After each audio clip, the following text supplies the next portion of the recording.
오늘은 2021년 4월 4일 부활절 아침입니다. 히브리서 11장 6절 말씀 가지고 본향 간증이라는 제목으로 함께 은혜 나누고자 합니다. 그들이 이제는 더 나은 본향을 사모하니 곧 하늘에 있는 것이라. 이러므로 하나님이 그들의 하나님이라 일컬음 받으심을 부끄러워하지 아니하시고 그들을 위하여 한 성을 예비하셨느니라 말씀하셨습니다.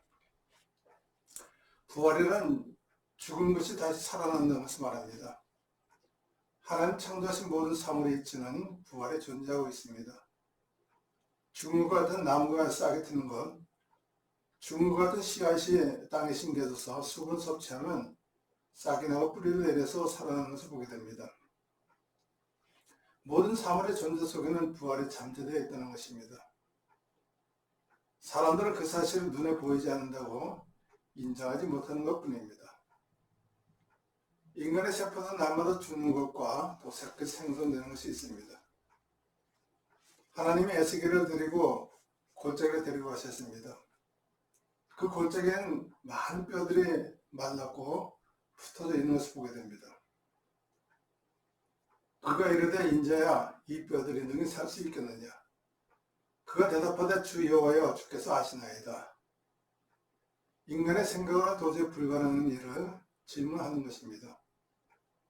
하나님이 에스겔에게 질문한 것은 내 육신의 생각으로는 도저히 이해하지 못할 사건이 이 뼈들을 통해서 일어날 것이다.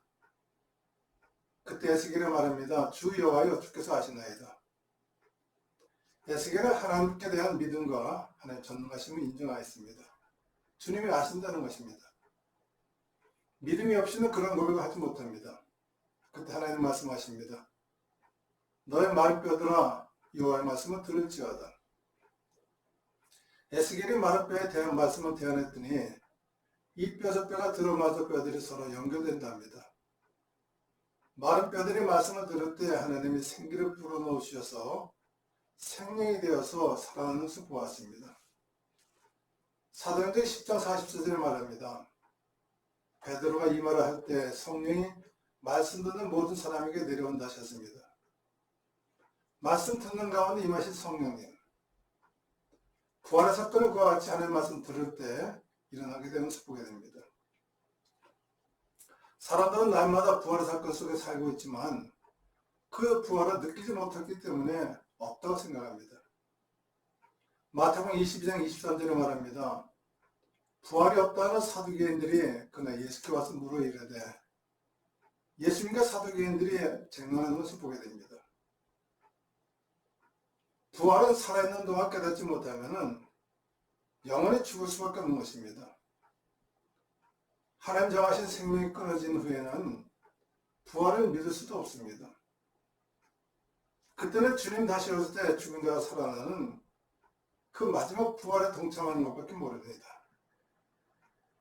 부활을 믿지 못한 사람들은 말하기를 죽었다, 안 된다, 못한다, 회복하지 못한다 말합니다. 그러나 그때 예수님 말씀하십니다. 예수께서 이르시되 할 수 있거든이 무슨 말이냐? 믿는 자에게는 능히 하지 못할 일이 없느냐 하셨습니다. 부활을 믿는 사람에게는 능치 못할 일이 없습니다. 할 수 있습니다. 하면 됩니다. 포기하지 않으면 때가 되면 이루어지게 됩니다. 우리가 선을 행하되 낙심하지 말지니 포기하지 않으면 때가 이르면 거두리라 하셨습니다. 부활의 사건은 지금도 일어납니다. 믿는 자 가운데 일어난다고 말씀하셨습니다. 그러므로 이르기를 잠자는 자여 죽은 자 깨어서 죽은 자들 가운데서 일어나라. 그리스도께서 너에게 빛이 주라 말씀하셨습니다. 부활을 믿고 인정한 사람에게는 지금도 부활의 조건은 존재합니다. 고린도전서 15장 12절에 말합니다. 그리스도께서 죽은 자 가운데서 다시 살아나셨다 전파되었거늘 너희 중에 어떤 사람들은 어찌해야 죽은 자 가운데 부활이 없다 하느냐 합니다. 어리석은 사람들이 이 땅에 영원히 살 줄 압니다. 이 땅에 영원히 살 줄은 착각한 부활자들을 말합니다. 하나님이 이르시되 어리석은 자여 오늘 밤에 내 영혼을 도로 찾으려니 그럼 내 준비한 것이 누구의 것이 되겠느냐. 죽음을 맞이하지 못하고 준비하지 못한 사람은 영원히 살 줄은 착각 속에 살아갑니다. 사람 누구든지 한 번 죽습니다. 한 번 죽는 것은 사람에게 정한 것이요 그에 심판이 있다 하셨습니다. 사람들이 이 세상 살면서 왜 자기 마음대로 살고 다투고 싸우며 살겠습니까? 한 번 왔다 가는 인생인데 빈손으로 왔다가 빈손으로 가는 것이 인생의 질인데 자기 뜻대로 사는 사람은 하나님 심판을 두려워하지 않기 때문에 자기 마음대로 삽니다. 예전에는 부모가 책망하면 선생님들이 체벌하게 되면 두려워서라도 말을 들었습니다. 그러나 죄를 범한 사람들은 법정에서 판결하는 것을 보면서도 두려워할지 모릅니다. 하나님 앞에서 하나님 앞에 심판받을 때 변호해 줄 사람 하나도 없습니다. 오직 이 땅에서 행한 대로 하나님은 심판하는 것을 보게 됩니다. 심판을 믿고 두려워하는 사람들은 함부로 살지 못합니다. 하나님 앞에서는 감출 것이 없기 때문에 그렇습니다. 감추인 것이 드러나지 않을 것이 없고 숨긴 것이 알려지지 않을 것이 없다 하셨습니다. 거짓과 진실은 반드시 드러나게 되어 있습니다. 세상에는 CCTV 앞에도 사각지대가 있다 합니다. 그러나 하나님 앞에서는 감출 데가 없습니다.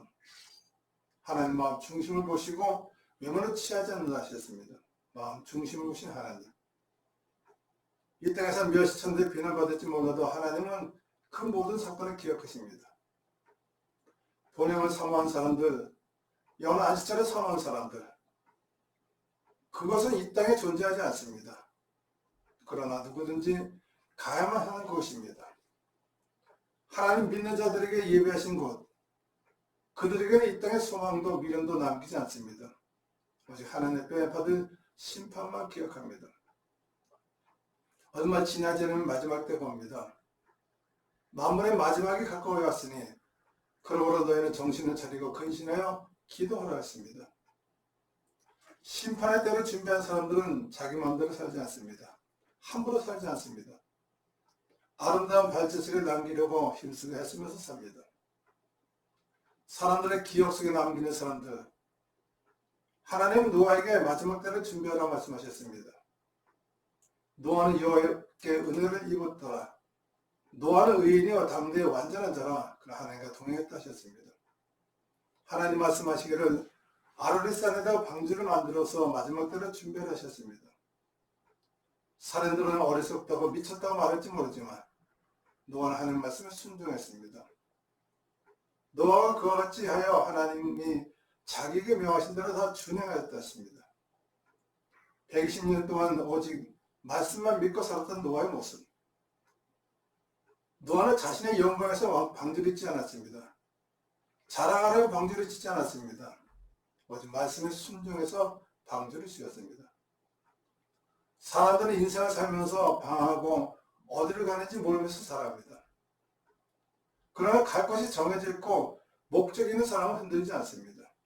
오직 한 길, 내가 가야만 되는 그 길, 묵묵히 그 길을 가게 된 것을 보게 됩니다. 열왕기하 22장 2절에 다윗이 말합니다. 요시아가 여호와 보시기에 정직히 행하여 그의 조상 다윗의 모든 길로 행하고 좌우로 치우치지 아니했다고 요시아가 말합니다. 준비된 사람만이 갈 수 있는 그 길, 우리 남은 시간 동안 그 아름다운 발자취를 남기려고 힘써야 될 것입니다. 아름다운 인생을 살아보려면 우리는 뒤돌아보지 말아야 됩니다. 지나간 일을 뒤돌아보지 말아야 됩니다. 후회도 하지 말아야 됩니다. 모든 일들은 때가 되면 지나가게 되어 있습니다. 보라 내가 새하늘과 새 땅을 창조하느니 이전 것은 기억되거나 마음에 생각하지 아니할 것이라 하셨습니다. 다 모든 것 지나가게 됩니다. 그래서 새롭게 하신 하나님을 발견하게 됩니다. 그런데 누구든지 그리스도 안에 있으면 새로운 피조물이라 이전 것이 지나갔으니 보라 새 것이 되었도다 하셨습니다. 지나간 세월은 다 잊어버리고 새 것을 기억하는 사람이 저 본향을 사모하게 되어 있습니다. 분명하서 하나님의 심판을 기다리고 있다는 것입니다. 농부는 열매를 거두기 위해서 부지런히 심고 거두는 수고를 하지만 심판의 때를 기억한 사람들은 상급받기 위해서 다름질할 것입니다. 운동장에서 다름질하는 자들이 다 달릴지라도 오직 상을 받는 사람은 한 사람인 줄을 너희가 알지 못하느냐. 너희도 상을 받도록 이와 같이 다름질하라 하셨습니다. 우리는 이 땅에 살면서 부지런히 달려갑니다. 목적을 향해서 달려갑니다. 저 본향에서 달려갑니다. 그러므로 다른 일 하기를 형통없이 하지 아니하고 싸우기를 허웅치는 것이 아니라고 바울이 말합니다. 우리는 오늘이라도 떠날 준비를 해야 됩니다. 마태복음 25장에 보시면 기름 준비한 5천의 이야기가 나옵니다. 하나님 심판을 두려워하는 사람들은 날마다 자신을 돌아보면서 하나님 심판대 앞에서 그것을 두려워합니다. 그런즉 깨어있으라 너는 그날과 그때를 알지 못한다 하셨습니다. 하나님 정하신 때가 아니면 우리는 죽지 않습니다. 죽고 싶은 상황이라도 내 마음대로 끝나지 않습니다.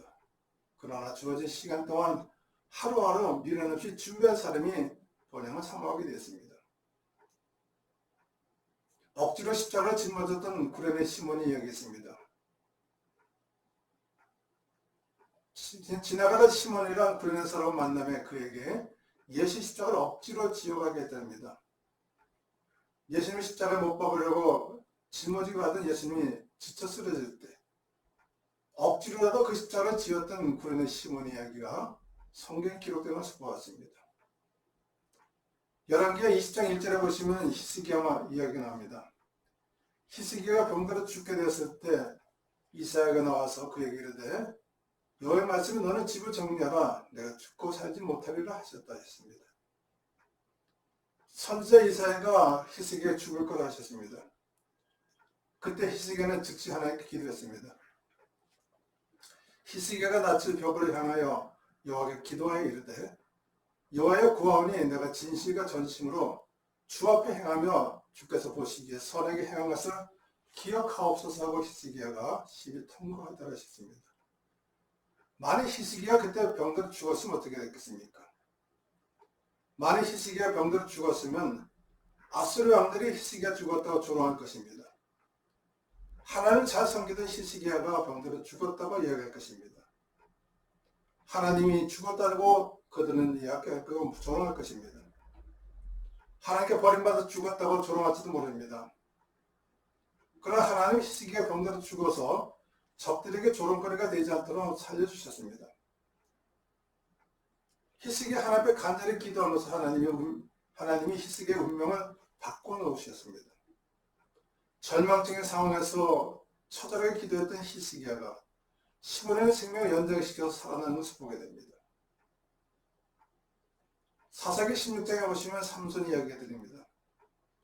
삼손이 한 여인을 사랑하다가 그만 눈이 멀고 모진 고난을 당하게 됩니다. 하나님의 힘을 다 잃어버립니다. 들레라가 삼손에게 자기 무릎을 메고 자기 하고 사람들을 불러 그의 머리털 7가닥을 밀고 괴롭게 하여 먼저 그의 힘이 없어졌다 합니다. 한 여인을 사랑하다 속임수를 내어본 삼손의 모습입니다. 그래서 삼손은 마지막 순간에 포기하지 않고 하나님께 기도합니다. 삼손이 여호와께 부르짖어 이르되 주 여호와여 구하오니 나를 생각하옵소서. 하나님의 구하옵나니 이번만 나를 강하게 하사 나의 두 눈을 뺀 블레셋 사람의 원수를 단번에 갖게 하옵소서 하고 기도합니다. 마지막 순간에 하나님께 기도했던 삼손은 그 하나님의 힘을 주셔서 다시 한번 그 마지막을 장식하게 됩니다. 그래서 삼손이 죽을 때 죽인 자가 살았을 때 죽인 자보다 더 많다고 합니다. 누구나 다 이 땅을 떠날 때가 있습니다. 보고 싶은 사람도 보지 못하고 만나고 싶은 사람 만나지 못할 때가 있습니다. 부모, 형제, 친구도 다 떠나가고 나 혼자 남을 때가 있습니다. 그때는 오직 주님만이 나와 함께 하신 것입니다. 인간의 외로움과 고독감 속에 함께하는 분은 오직 예수님밖에 없습니다. 그분은 우리에게 소망을 주십니다. 부활의 신앙은 주님이 끝까지 나와 함께하는 사실을 믿는 것입니다. 주님 다시 오시는 그날까지 우리는 최선을 다해서 달려갈 길을 끝까지 달려가야 될 것입니다. 남으신 것 동안 천성을 사모하면서 이 환경을 바꾸셔서 하나님의 영광을 드러내기 위해서 몸부림치는 시간이 부활의 사건 속에 일어나게 될 줄을 믿습니다. 우리 하나님 기적의 하나님, 살아계신 하나님인 것입니다. 절망 가운데 다시 소망을 일으켜 주셔서 기적을 베푸시고 하나님의 살아계신 증거하도록 만드시는 하나님께 우리 나아가야 될 줄을 믿습니다. 살아계신 하나님 아버지 감사합니다. 우리 연약합니다. 부족합니다. 죽을 것 같은 절망의 상황 속에서도 하나님 기적을 바라보며 부활하셨더니 기억합니다. 본향을 사모한 자들은 함부로 멋들어서지 않습니다. 주어진 조건 속에서 최선을 다해서 열심히 살아가는 하나님의 백성들을 기억하시고 부활의 축복이 넘치도록 도와주시옵소서. 예수님의 이름으로 간절히 기도드렸나이다. 아멘.